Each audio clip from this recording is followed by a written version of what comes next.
E com relação aos grupos, né, os jovens, eles têm estado mais vulneráveis, né, pela ausência, como o senhor citou, né, sobre essas campanhas de Uhum. prevenção, de diagnóstico, eles têm estado mais vulneráveis pelo que o senhor tem observado?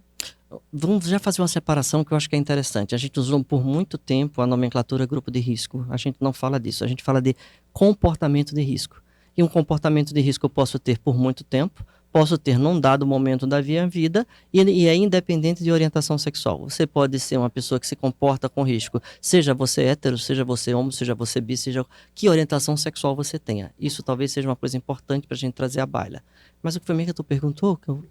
Se essas pessoas, que Sim. elas acabam estando mais Perfeito, vulneráveis pela lembrei. Aí ausência? a gente fala hoje de grupos de vulnerabilidade, de grupos vulneráveis. E, obviamente, que aí também já fui muito jovem. Quando a gente é jovem, a gente tem uma tendência de acreditar que a gente é imortal, né? A gente, além de imortal, é um ser e literalmente um super-homem, né? Uma super-mulher. Que assim, que nada nos alcança, as balas não nos atingem, a gente está eternamente jovem, lindo, maravilhoso, e a gente sabe que não é assim. Então, este grupo é um grupo que tem que nos preocupar do ponto de vista de vulnerabilidade, por causa do aumento não só dos casos de HIV, mas também das outras ISTs.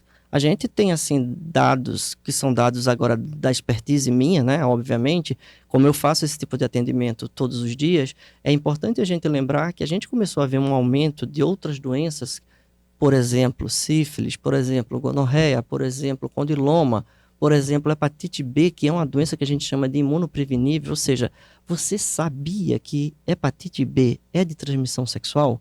Você sabia que hepatite A eventualmente pode ser transmitida sexualmente? Então é importante se saber, Emília, se a gente tem essas doenças que podem ser prevenidas através de vacina, se eu de fato sou vacinado para elas.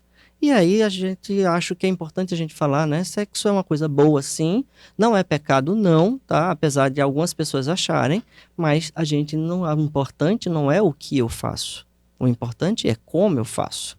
Né? E aí a gente falava um dia desses justamente sobre essa sexualização que dizem, será que é lícito começar a falar de sexo com pré-adolescentes com adolescentes? Ora, os países civilizados do mundo já provaram que isso é lícito sim e que isso tem um bom resultado. Porque a gente, querendo ou não, as pessoas iniciarão vida sexual. Existem, sim, pessoas que são assexuadas, mas a gente está aqui falando da maioria, tá? A gente não está falando da minoria. Então a gente não está falando de uma pessoa que não gosta de sexo. A gente está falando da pessoa que gosta de sexo, que é a maioria das pessoas. E essa vida sexual vai começar.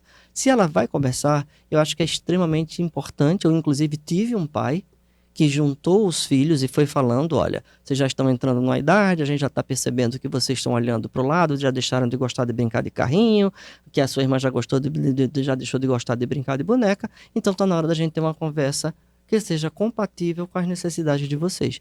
E agora, a partir de agora, vocês irão ou não adquirir essa ou aquela doença na dependência de vocês seguirem ou não as coisas que a gente vai aqui informar. Então, essa coisa de sexualizar, por favor, eu acho que a gente tem um assunto muito mais grave, como, por exemplo, o abuso de crianças dentro do seio da família.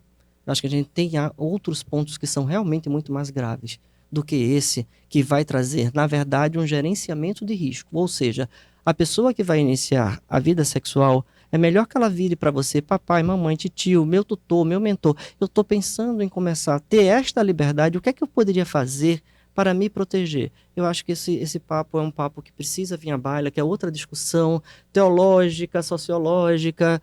Uma facção acha que não, outra facção acha que sim. Uma coisa a gente sabe: os países civilizados do mundo estão muito próximos de controlar justamente o HIV por causa disso.